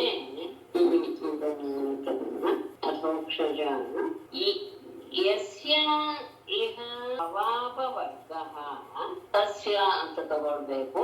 ಅನುದೃಶ್ಯಃ ಗುರುವ್ಯಸನಾಂತ ಬುದ್ಧೇಃ ಮೇ ಕಥಂ ಸ್ಯಾತ್ ಇದು ಆಶ್ಚರ್ಯ. ಅಥವಾ ಅನುದೃಶ್ಯಃ ಸ್ಯಾತ್ ಅಂತ ತಗೊಳ್ಳೆ ಗುರುವಚನಾಂತ ಬುದ್ಧೇಃ ಮೇ ಕಥಂ ವಿಭೋ ಪ್ರಭುವೇ ಸರ್ವವ್ಯಾಪಿಯೇ ತತ್ವಂ ಅಂತಹ ನೀನು ಮಮ ಅಕ್ಷಿಪತಃ ಕಥಂ ಸಾಕ್ಷಾತ್ ಕಥಂ ನನ್ನ ಕಣ್ಣಿಗೆ ಅಂದ್ರೆ ಪ್ರತ್ಯಕ್ಷವಾಗಿ ನನ್ನ ಕಣ್ಣಿಗೆ ನೀನು ನಿನ್ನ ದರ್ಶನವನ್ನು ಕೊಟ್ಟೆ ಅದಿತೇನೆ. ಯಾಕೆ ನಾನು ಮನುಷ್ಯ ರೂಪದಲ್ಲೇ ಇದೀನಲ್ಲ, ಎಲ್ರಿಗೂ ಕಾಣಿಸ್ತಾ ಇದ್ದೇನಲ್ಲ, ನಿಂದೇನು ವಿಶೇಷ, ನನಗ್ ಮಾತ್ರ ಏನು ಅಂದ್ರೆ ಇಲ್ಲ, ನೀನು ನೀನು ಸಾಕ್ಷಾತ್ ಪರಮಾತ್ಮ ಪರಬ್ರಹ್ಮ. ಎಂಥದ್ದು ಯೋಗೇಶ್ವರ ಇದೆ, ಅತ್ಯಂತ ಯೋಗಿಗಳು ಬ್ರಹ್ಮಜ್ಞಾನಿಗಳಿಂದಲೂ ಸಹ ಪ್ರತಿಪುರುಷಾಮಲ ವೃತ್ತಿ ಭಾವ್ಯ ಅದು ವೇದಾಂತದ ಆ ವೇದವೆಂಬ ನಿಂದ ತಮ್ಮ ನಿರ್ಮಲವಾದ ಹೃದಯದಲ್ಲಿ ನೀನು ತೋರಲ್ಪಡುವುದು. ಯಾರಿಗೆ? ಬ್ರಹ್ಮಜ್ಞಾನಿಗಳಿಗೂ ಸಹ ವೇದವೆಂಬ ಅಂದ್ರೆ ವೇದವನ್ನ ಅರಿತು ಅದರ ಮೂಲಕ ನೀನು ಅವರ ಹೃದಯದಲ್ಲಿ ಗೋಚರಿಸುವಂತವನು ನೀನು ನನ್ನ ಕಣ್ಣಿನ ಮುಂದೆ ಪ್ರತ್ಯಕ್ಷನಾಗುತ್ತಿದ್ದೀಯ. ಅಷ್ಟೇ ಅಲ್ಲ, ಯಸ್ಯ ಇಹ ಭವಾಪವರ್ಗಃ ಯಾವ ವ್ಯಕ್ತಿಗೆ ಇಲ್ಲಿ ಸಂಸಾರದಿಂದ ಬಿಡುಗಡೆಯಾಗುತ್ತೋ ಅಂತಹ ಸಂದರ್ಭದಲ್ಲಿ ಅನುದೃಶ್ಯ ಹಂಸ್ಯ ಏನು ಅವರ ಕಣ್ಣಿಗೆ ಕಾಣಿಸ್ತೀಯ. ಆದರೆ ಗುರುವ್ಯಸನಾಂತ ಬುದ್ಧೇಹೇ ಇಂತಹ ತುಚ್ಛವಾದ ದೇಹದಲ್ಲಿ ಇದ್ದು ಅಂದಂತಹ ಮೇ ನನಗೆ ನೀನು ಹೇಗೆ ಕಾಣಿಸ್ತೆ? ಸಾಕ್ಷಾತ್ತಾಗಿ ಕಾಣಿಸ್ಕೊಂಡ್ಬಿಟ್ಟಿದ್ಯಾ? ಯಾಕೆ ಅಂದ್ರೆ ಪರಮಾತ್ಮನಾದ ನೀನು ನನ್ನ ಕಣ್ಣಿಗೆ ಕಾಣಿಸ್ಬಿಟ್ಟಿಯಲ್ಲ, ತುಂಬಾ ಆಶ್ಚರ್ಯ. ಯಾಕೆ ಅಂದ್ರೆ ಯೋಗೇಶ್ವರನು ಸಹ ವೇದದ ಮೂಲಕ ವೇದ ಹೇಳಿರುವಂತಹ ರೂಪವನ್ನ ಮನಸ್ಸಿನಲ್ಲಿ ತಂದುಕೊಂಡು ಅದನ್ನ ಕಲ್ಪಿಸಿಕೊಂಡು ನಿರ್ಮಲವಾದ ಹೃದಯದಲ್ಲಿ ನಿನ್ನ ಭಾವಿಸಿ ನೋಡ್ತಾರೆ. ಮತ್ತೆ ಸಂಸಾರ ಬಂಧನದಿಂದ ಬಿಡುಗಡೆಯಾದವರಿಗೆ ಮಾತ್ರ ಯಾರು ದರ್ಶನವಾಗುತ್ತೋ ಅಂತಹವು ನೀನು. ಅಷ್ಟೇ ಅಲ್ಲ, ಅಧೋಕ್ಷಜ ಅಧೋಕ್ಷಜ ನೀನು ಇಂದ್ರಿಯಗಳಿಗೆ ಗೋಚರನಾಗುವವನಲ್ಲ. ಮುಂದೆ ಜ್ಞಾನದಿಂದ ಯಾರು ಕೂಡಿರ್ತಾರೋ ಅವರಿಗೆ ನೀನು ಕಾಣುವವನೇ ಅಲ್ಲ.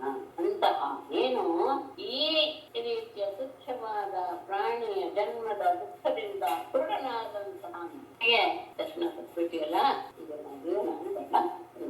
ಇದನ್ನ ಮನಸ್ಸಿನಲ್ಲಿ ಕಲ್ಪಿಟ್ಟು ಅವನು ಭಕ್ತಿಯ ಉದ್ವೇಗದಿಂದ ಸಂಬೋಧನೆ ಮಾಡ್ತಾನೆ. ದೇವದೇವ ಜಗನ್ನಾಥ ಗೋವಿಂದ ಪುರುಷೋತ್ತಮ ಶ್ಲೋಕಾಚ್ಯುತಾವ್ಯಯ ಎಲ್ಲವೂ ಆತನ ಸಂಬೋಧನೆ. ದೇವದೇವ ದೇವತೆಗಳಿಗೆಲ್ಲ ದೇವ ಮಕ್ಕಳ ಅನ್ವಯವಾಗಿದೆ. ದೇವತೆಗಳಿಗೆಲ್ಲ ಒಡೆಯನಾದವನೇ. ಜಗನ್ನಾಥ ಜಗತ್ತಿಗೆ ಒಡೆಯನ. ಗೋವಿಂದ ಗೋವಿಂದ ಎನ್ನುವ ಶಬ್ದಕ್ಕೆ ಹಿಂದೆ ಅರ್ಥ ಹೇಳಿದ್ದೆ ಅಂತ ಗೋ ಅಂತ ಹೇಳಿದ್ರೆ ಅನೇಕ ಅರ್ಥಗಳಿವೆ. ಇಲ್ಲಿ ನಾವು ವೇದವಾಣಿ ಅಂತ ಇಟ್ಟುಕೊಂಡ್ರೆ ವೇದವಾಣಿಯ ಮೂಲಕ ಮಾತ್ರ ನಿನ್ನನ್ನ ಅರಿಯೋದಕ್ಕೆ ಸಾಧ್ಯ ಅಂತ ವೇದ ಮಾತ್ರ ನಿಜ ಮಾತ್ರ ಪ್ರಕಾಶಕನ ಪುರುಷೋತ್ತಮ ಪುರುಷಶ್ರೇಷ್ಠನೇ ನಾರಾಯಣ ಋಷಿಕೇಶ. ಋಷಿಕ ಅಂದ್ರೆ ಇಂದ್ರಿಯಗಳಿಗೆಲ್ಲ ಒಡೆಯನೆ ಪುಣ್ಯ ಶ್ಲೋಕಕ ಅತ್ಯಂತ ಉತ್ತಮವಾದಂತಹ ಕೀರ್ತಿಯನ್ನ ಪವಿತ್ರವಾದ ಕೀರ್ತಿಯನ್ನ ಹೊಂದಿರುವವನು ಅಚ್ಯುತ. ಅವ್ಯಯ ಎನ್ನುವುದಕ್ಕೆ ಯಾವಾಗಲೂ ಒಂದೇ ರೀತಿಯಾಗಿ ಇರುವುದು. ಸಂಸ್ಥೆಗಳೆಲ್ಲ ಅದೇ ಶಬ್ದ ಗೊತ್ತು ಅಂತ ಭಾವಿಸ್ತೇನೆ. ಆ ಅವ್ಯಯವು ಅದೇ ತಾನೆ. ಏನು ಮೂರು ವಚನಗಳಲ್ಲಿಯೂ 7 ವ್ಯಕ್ತಿಗಳಲ್ಲಿಯೂ ಯಾವುದರಲ್ಲಿಯೂ ಬದಲಾವಣೆ ಆಗದೇ ಇರುವುದರಿಂದ ನಾವು ಅವ್ಯಯ ಅಂತ ಹೇಳ್ತೇವೆ. ಅವ್ಯಯ ಎಂಥ ಒಳ್ಳೆ ಇದನ್ನ ಸಂಸ್ಕೃತದ ವ್ಯಾಕರಣದಲ್ಲಿ ಕೊಟ್ಟಿದ್ದಾರೆ ಶಬ್ದ ನಮಸ್ತೆ. ಅಂತಹ ವ್ಯಯನೆ ಅನುಜಾನೀಹಿ ಮಾಂ ಕೃಷ್ಣಂ ಯಾಂತಂ ದೇವಗತಿಂ ಪ್ರಭೋ ಯತ್ರ ಕ್ವಾಪಿ ಸತಶ್ಚೇತಃ ಭೂಯಾನ್ಮೇ ತ್ವತ್ಪದಾಸ್ಪದಂ. ದೇವಗತಿಂ ಯಾಂತಂ ಪ್ರಭೋ ಕೃಷ್ಣ ದೇವಗತಿಂ ಯಾಂತಂ ಮಾಂ ಅನುಜಾನೀಹಿ ಯತ್ರ ಕ್ವಾಪಿ ಸತಃ ಮೇ ಚೇತಃ ತ್ವತ್ಪದಾಸ್ಪದಂ ಭೂಯಃ. ಪ್ರಭುವಾದ ಕೃಷ್ಣನೇ ದೇವಗತಿ ಯಾಂತಂ. ಈಗ ಪಾಪದ ಹೆಸರು ಮುಗಿತು, ದೇವತೆಗಳ ಆ ಲೋಕಕ್ಕೆ ಹೋಗ್ತಾ ಇದ್ದೇನೆ. ಅಂತಹ ಲೋಕಕ್ಕೆ ಯಾಂತಂ ಹೋಗುತ್ತಿರೋ ಮಾಂ ನನ್ನನ್ನು ಅನುಜಾನೀಹಿ ನನಗೆ ಅನುಮತಿಯನ್ನು ಕೊಡು, ಒಪ್ಪಿಟ್ಟು.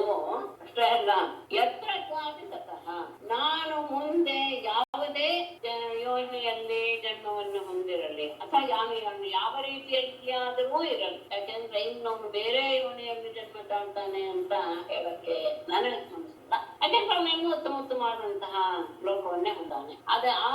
ಇಟ್ಕೊಂಡು ನಾನು ಎಲ್ಲಿಯೇ ಇರಲಿ, ಯಾವ ಲೋಕದಲ್ಲಿಯೇ ಇರಲಿ, ಮೇ ಚೇತಃ ನನ್ನ ಮನಸ್ಸು ಮಾತ್ರ ತ್ವತ್ಪದಾಸ್ಪದಂ ಪೂರ್ಣ ನಿನ್ನ ಪಾದ ಕಮಲವನ್ನೇ ಸ್ಮರಿಸ್ತಾ ಇರ್ತೀನಿ. ನಾನು ಎಲ್ಲಿದ್ರು ಹೇಗಿದ್ರು ನನ್ನ ಮನಸ್ಸು ಮಾತ್ರ ನಿನ್ನ ಪಾದವನ್ನೇ ಸ್ಮರಿಸ್ತಾ ಇರ್ಲಿ. ನಾನೀಗ ಬರ್ತಾ ಇದ್ದೀನಿ, ನನಗೆ ಅನುಮತಿಯನ್ನು ಕೊಡು ಅಂತ ಹೇಳಿ. ನಮಸ್ತೆ ಸರ್ವಭಾವಾಯ ಬ್ರಹ್ಮಣೇ ನಂದಶಕ್ತಿ ಕೃಷ್ಣಾಯ ವಾಸುದೇವಾಯ ಯೋಗಾನಾಂ ಪತಯೇ. ಮತ್ತೆ ಅವನಿಗೆ ಸಮಾಧಾನ ಆಗಿಲ್ಲ. ಇನ್ನೂ ಒಂದಷ್ಟು ಆತನ ಸ್ವರೂಪವನ್ನ ವರ್ಣಿಸಿ ನಮಸ್ಕಾರ ಮಾಡಿ. ಸರ್ವಭಾವಾಯ ಬ್ರಹ್ಮಣೇ ಅನಂತ ಶಕ್ತಿಯೇ ಕೃಷ್ಣಾಯ ವಾಸುದೇವಾಯ ಮೇಲೆ ತಗೊಂಡ್ರೆ ಸರ್ವಭಾವಾಯ ಬ್ರಹ್ಮಣೇ ಅನಂತ ಶಕ್ತಿಯೇ ತೇ ನಮಃ. ಕೃಷ್ಣಾಯ ವಾಸುದೇವಾಯ ಯೋಗಾನಾಂ ಪತಯೇ ನಮಃ. ಸರ್ವಭಾವಾಯ ಎಲ್ಲ ವಸ್ತುಗಳ ಸ್ವರೂಪದಲ್ಲಿಯೂ ಇರುವನೇ ಬ್ರಹ್ಮಣೇ ನಮ್ಮ ಪರಬ್ರಹ್ಮ ವಸ್ತುವಾದ ಅನಂತ ಶಕ್ತಿಯೇ ಅನಂತವಾದ ಶಕ್ತಿಯುಳ್ಳವನೇ ತೇ ನಮಃ. ಎಲ್ಲರಿಗೂ ಸಹ ನಿನ್ನದೇ. ನೀನಿಲ್ಲದೆ ಇರುವಂತಹ ಒಂದು ರೂಪ ಇಲ್ಲವೇ ಇಲ್ಲ ಲೋಕದಲ್ಲಿ. ಹಾಗಾಗಿ ನೀನು ಪರಬ್ರಹ್ಮ ಸ್ವರೂಪ, ಎಲ್ಲ ರೀತಿಯ ಶಕ್ತಿಗಳನ್ನು ಒಳಗೊಂಡಂತು. ಮತ್ತೆ ಕೃಷ್ಣ ಎಲ್ಲರನ್ನೂ ಸಹ ರಕ್ಷಣೆ ಮಾಡುವುದಕ್ಕೋಸ್ಕರವೇ ಕೃಷ್ಣ ರೂಪದಲ್ಲಿ ಅಥವಾ ಆ ಭೂಭಾರವನ್ನ ನಾಶ ಮಾಡಿ ಭೂಭಾರವನ್ನು ಕಡಿಮೆ ಮಾಡಿ ಕೃಷ್ಣ ರೂಪದಲ್ಲಿ ವಾಸುದೇವಾಯ ಸರ್ವಾಂತರ್ಯಾಮಿಯಾದ ಅಂತ ಅರ್ಥ. ಯೋಗಾನುಪತೆಯೇ ಎಲ್ಲ ಯೋಗಗಳಿಗೂ ನೀನು ಅಂತಹ ಯೋಗೇಶ್ವರನಿಗೆ ಇತ್ಯುಕ್ತ್ವಾಕಂ ಪರಿಕ್ರಮ್ಯ ಪಾದ ಸ್ಪುಷ್ಪ ಮೌಲಿನ ಅನುಜ್ಞಾತೋ ವಿಮಾನಾಕ್ರಿಯಂ ಆರು ಕಥ ಪಶ್ಯತಾಂಗಣಾಂ ಇತಿ ಉಕ್ತ್ವಾ ಸ್ವಮೌಲಿನ ಪಾದೌ ಸ್ಪೃಷ್ಟ್ವಾ ತಂ ಪರಿಕ್ರಮ್ಯ ಅನುಜ್ಞಾತಃ ಪಶ್ಯತಾಂಗಣಾಂ ವಿಮಾನಾಕ್ರಿಯಂ ಆರುಹತ್. ಇತ್ಯುಕ್ತ ಹೀಗೆ ಹೇಳಿ ಸ್ವಮೌಲಿನ ತನ್ನ ಕಿರೀಟ ಸಹಿತವಾದ ತಲೆಯಿಂದ ಪಾದ ಸ್ಪೃಷ್ಟ ಪರಮಾತ್ಮನ ನಮಸ್ಕಾರ ಮಾಡಿ ಸಂಪರಿಕ್ರಮ್ಯ ಅವನಿಗೆ ಪ್ರದಕ್ಷಿಣೆ ಮಾಡಿ ಅನುಜ್ಞಾತ ಅವನಿಂದ ಒಪ್ಪಿಗೆಯನ್ನು ತೆಗೆದುಕೊಂಡು ಪಶ್ಯತಾಂಗಣ ಎಲ್ಲರೂ ನೋಡ್ತಾ ಇರುವಾಗಲೇ ವಿಮಾನಾಶ್ರಯಂ ಅತ್ಯಂತ ಉತ್ತಮವಾದ ವಿಮಾನವನ್ನ ಆಡುವುದು ಅಷ್ಟೇ ಅವನ ಹೇಗೆ ಹೇಳಿ ಅಕ್ಷತನ ಪಾದವನ್ನ ತನ್ನ ತಲೆಯಿಂದ ಸ್ಪರ್ಶ ಮಾಡಿ ನಮಸ್ಕರಿಸಿ ಪ್ರದಕ್ಷಿಣೆ ಮಾಡಿ ಎಲ್ಲ ಮೊದಲು ಪ್ರದಕ್ಷಿಣೆ ಮಾಡಿ ಅವನು ನಮಸ್ಕಾರ ಮಾಡಿದ್ದು ಇಟ್ಕೊಳ್ಳಿ. ಆತನ ಅನುಮತಿಯನ್ನು ಪಡೆದು ಜನರೆಲ್ಲರೂ ನೋಡ್ತಾ ಇದ್ದಾಗಲೇ ಅಲ್ಲಿ ಒಂದು ವಿಮಾನ ಬಂತು, ಶ್ರೇಷ್ಠವಾದ ವಿಮಾನ. ಅದನ್ನು ಹತ್ತಿ ಈ ಮೃತ ಧರ್ಮರಾಜನ ವಿಷಯದಲ್ಲಿ ಸ್ವಲ್ಪ ಬದಲಾವಣೆ ರಾಮಾಯಣದಲ್ಲಿ ಕಂಡುಬರುತ್ತೆ. ರಾಮಾಯಣದಲ್ಲಿ ಅಂದ್ರೆ ಅದು ಉತ್ತರಕಾಂಡದಲ್ಲಿರುವಂತಹ ವಿಷಯ, ಹಾಗಾಗಿ ಏನಂತ ಬರುತ್ತೆ ಅದು ಗೊತ್ತಿಲ್ಲ. ಇದೆ ಸ್ವಲ್ಪ ಬದಲಾವಣೆ ಇದೆ. ಅದೇ ಇದೇ ರೀತಿಯಾಗಿ ಗೋವುಗಳನ್ನು ದಾನ ಮಾಡಿದ ಒಂದು ಹಸು ಎಲ್ಲೋ ತಪ್ಪಿಸ್ಕೊಂಡು ಅದನ್ನ ಹಸುವಿನ ಗುಂಡಿಗೆ ಸೇರ್ಕೊಂಡು ಆಗ ಅದರ ಜ್ಞಾನ ಅವನಿಗೆ ಇರಲಿಲ್ಲ, ಇನ್ನೊಬ್ಬನೇ ದಾನ ಕೊಟ್ಟ. ಆಗ ಮೊದಲನೇ ಮೊದಲನೇ ಸತಿ ತಗೊಂಡಿದ್ದಲ್ಲ ಆ ಬ್ರಾಹ್ಮಣ ಕಳೆದು ಹೋದ ಹಸುವನ್ನ ಹುಡುಕ್ತಾ ಬಂದ. ಈ ಎರಡನೇ ಬಾರಿ ತಗೊಂಡಲ್ಲ ಅವನ ಮನೆಯಲ್ಲಿ ಆ ಹಸು ಇದ್ದಿದ್ದನ್ನ ಅವನು ಗುರ್ತಿಸಿ ಕೇಳಿದಾಗ ಅವನು ಹೇಳ್ದ, ಇಲ್ಲ ಇದು ನನಗೆ ರಾಜನೇ ತಾನು ಕೊಟ್ಟಿದ್ದು ಅಂತ ಹೇಳ್ದ. ಆಗ ಇದು ನಿರ್ಣಯ ಆಗಿ ಬಿಡ್ಲಿ ಅಂತ ಇಬ್ಬರು ರಾಜನ ಹತ್ತಿರ ಹೋಗ್ತಾರೆ. ಅಲ್ಲಿ ಎಷ್ಟೊತ್ತು ಅವರಿಬ್ಬರಿಗೂ ರಾಜನ ದರ್ಶನ ಆಗೋದೇ ಇಲ್ಲ. ಆಗ ಅವರಿಬ್ಬರು ಸೇರಿ ಅವನಿಗೆ ಈ ವಿಕಲಾಸ ಅಂದ್ರೆ ಓದಿಯ ಜನ್ಮ ಬರಲಿ ಅಂತ ಶಾಪ ಕೊಟ್ಬಿಡ್ತಾರೆ. ಅಷ್ಟೇ ಅಲ್ಲ, ಅವ್ರೇನ್ ಮಾಡ್ತಾರೆ, ಆ ಆಕಳನ್ನ ಹಸುವನ್ನ ಇನ್ನೊಬ್ಬ ಮೂರನೇ ವ್ಯಕ್ತಿಗೆ ದಾನ ಮಾಡ್ತಾರೆ. ಈ ಶಾಪದ ವಿಷಯ ಮೃಗನಿಗೆ ಬಂದು ವಿಷಯ ಗೊತ್ತಾಗುತ್ತೆ. ಆಗ ಅವನು ಹೆದರಿ ಓಡ್ ಬಂದು ಇವರಿಬ್ಬರನ್ನ ನಮಸ್ಕಾರ ಮಾಡಿ ಶಾಪಮೋಚನೆ ಹೇಗಪ್ಪ ಆಗುತ್ತೆ ಅಂತ ಕೇಳ್ಕೊಂಡಾಗ ಅವರಿಬ್ಬರು ಹೇಳ್ತಾರೆ, ಕೃಷ್ಣಾವತಾರದಲ್ಲಿ ನಿನಗೆ ಶಾಪಮೋಚನೆ ಆಗುತ್ತೆ ಅಂತ ಹೇಳಿ. ಆಗ ಆ ಮೃಗ ತಾನು ತನ್ನ ಅರಮನೆಯ ಆ ಉದ್ಯಾನವನದಲ್ಲಿಯೇ ಒಂದು ಬಿಲವನ್ನ ಕಲ್ಪಿಸಿಕೊಂಡು ತನ್ನ ರಾಜ್ಯನ ಮಗನಿಗೆ ಕೊಟ್ಬಿಟ್ಟು ಅಲ್ಲಿ ಈ ಕೋಟೆಯ ರೂಪವನ್ನು ಧರಿಸಿ ಆ ಬಿಲದಲ್ಲಿ ವಾಸ ಮಾಡಿಕೊಂಡಿದ್ದ. ಅದೇ ಉದ್ಯಾನವನ್ನ ಇವರೆಲ್ಲ ಹೋಗ್ತು. ಆಗ ಕೃಷ್ಣ ಬಂದಾಗ ಅವನಿಗೆ ಅವನ ಸ್ಪರ್ಶದಿಂದ ಮುಕ್ತಿ ಆಗುತ್ತೆ. ಅವನು ತನ್ನ ಕಥೆಯನ್ನು ತಿಳಿಸಿ ಮೋಕ್ಷ ಪಡಿತಾನೆ ಅನ್ನುವಂತಹ ರಾಮಾಯಣದಲ್ಲಿರುವಂತಹ ಸ್ವಲ್ಪ ಬದಲಾವಣೆ ಇರುವಂತಹ ವಿಷಯ. ಏನ್ ಹೆಚ್ಚೇನಿಲ್ಲ. ಆದ್ರೆ ಶಾಪ ಕೊಡೋದು ಯಮನ ಹತ್ರ ಹೋಗಿ ಬರೋದು ಅಲ್ಲ. ಇಲ್ಲ ಅಂದ್ರೆ ಅವನು ಬದುಕಿದ್ದಾಗಲೇ ಅಂದ್ರೆ ರಾಜನ ರೂಪದಲ್ಲಿ ಇದ್ದಾಗಲೇ ಅವನಿಗೆ ಶಾಪ ಬರುತ್ತೆ. ಅದಾದ್ಮೇಲೆ ಅವನು ಶಾಪದ ಅವಧಿ ಅನ್ನೋದ್ರ ಮೇಲೆ ಅವನು ಉತ್ತಮ ಅಂತಾನೆ. ಕೃಷ್ಣ ಪರಿಜನಂ ಪ್ರಾಹ ಭಗವಾನ್ ದೇವಕೀ ಸುತಃ ಬ್ರಹ್ಮಣ್ಯ ದೇವೋ ಧರ್ಮಾತ್ಮ ರಾಜನ್ಯಾನ್ ಅನುಶಿಕ್ಷಯನ್. ಭಗವಾನ್ ದೇವಕೀ ಸುತಃ ಕೃಷ್ಣಃ ಬ್ರಹ್ಮಣ್ಯ ದೇವಃ ಧರ್ಮಾತ್ಮ ರಾಜನ್ಯಾನ್ ಅನುಶಿಕ್ಷಯನ್ ಪರಿಜನಂ ಪ್ರಾಹ. ಭಗವಾನ್ ಪರಮಾತ್ಮನಾದ ದೇವಕೀ ಸಹ ದೇವಕಿಯ ಮಗನಾದಂತಹ ಕೃಷ್ಣನು ಎಂಥವನು? ಬ್ರಹ್ಮಣ್ಯ ದೇವ, ಬ್ರಾಹ್ಮಣರ ಬಗ್ಗೆ ಅತ್ಯಂತ ಗೌರವವನ್ನು ಹೊಂದಿರುವಂಥವನು, ಧರ್ಮಾತ್ಮ ಧರ್ಮ ಸ್ವರೂಪನಾದಂಥವನು ಅಂಥವನು.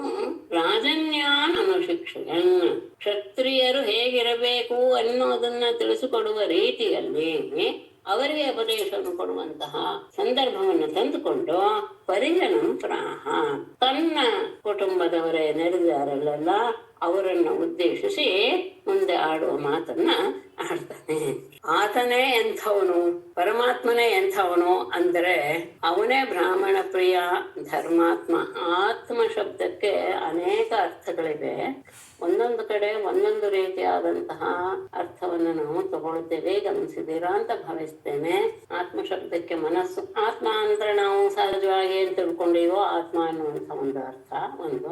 ಆಮೇಲೆ ದೇಹ ಎನ್ನುವಂತಹ ಅರ್ಥವೂ ಇದೆ, ಮನಸ್ಸು ಎನ್ನುವ ಅರ್ಥವೂ ಇದೆ, ಸ್ವರೂಪ ಎನ್ನುವ ಅರ್ಥವೂ ಇದೆ. ಇಲ್ಲಿ ನಾನು ಧರ್ಮಾತ್ಮ ಶಬ್ದಕ್ಕೆ ಧರ್ಮ ಸ್ವರೂಪ, ಧರ್ಮ ಹೇಗಿರಬೇಕು ಅಂದ್ರೆ ಇವನಾಗಿರುತ್ತೆ ಎನ್ನುವ ರೀತಿಯಲ್ಲಿ ನಾನು ಅರ್ಥ ಮಾಡಿದೆ. ಧರ್ಮ ಸ್ವರೂಪನೇ ಆಗಿರುವಂತಹ ಆ ಪರಮಾತ್ಮ ಅಲ್ಲಿ ಎಲ್ಲರೂ ಸಹ ನೋಡ್ತಾ ಇದ್ದಾರೆ. ಮತ್ತೆ ರಾಜರು ಈ ರೀತಿಯ ಉಪದೇಶವನ್ನ ಕೇಳಬೇಕು ಎನ್ನುವ ಉದ್ದೇಶದಿಂದ, ಅಂದ್ರೆ ಅವರಿಗೆ ಬುದ್ಧಿ ಕಲಿಸೋದಕ್ಕೋಸ್ಕರ ತನ್ನ ಸುತ್ತಲೂ ಇದ್ದಂತಹ ಪರಿಜನರನ್ನೇ ಉದ್ದೇಶಿಸಿ ಹೀಗೆ ಹೇಳಿದ. ಯಾವಾಗ ಗಂಗ ಮಹಾರಾಜ ಹೊರಟು ಹೋದನು ತನ್ನ ಲೋಕಕ್ಕೆ, ಅಲ್ಲಿ ನೆರೆದಿರುವಂತಾನೆ ನಾರಾಯಣಂ ನಮಸ್ಕೃತ್ಯ ನರಂ ಚೈವ ನರೋತ್ತಮಂ ದೇವೀಂ ಸರಸ್ವತೀಂ ವ್ಯಾಸಂ ತತೋ ಜಯಮುದೀರಯೇತ್.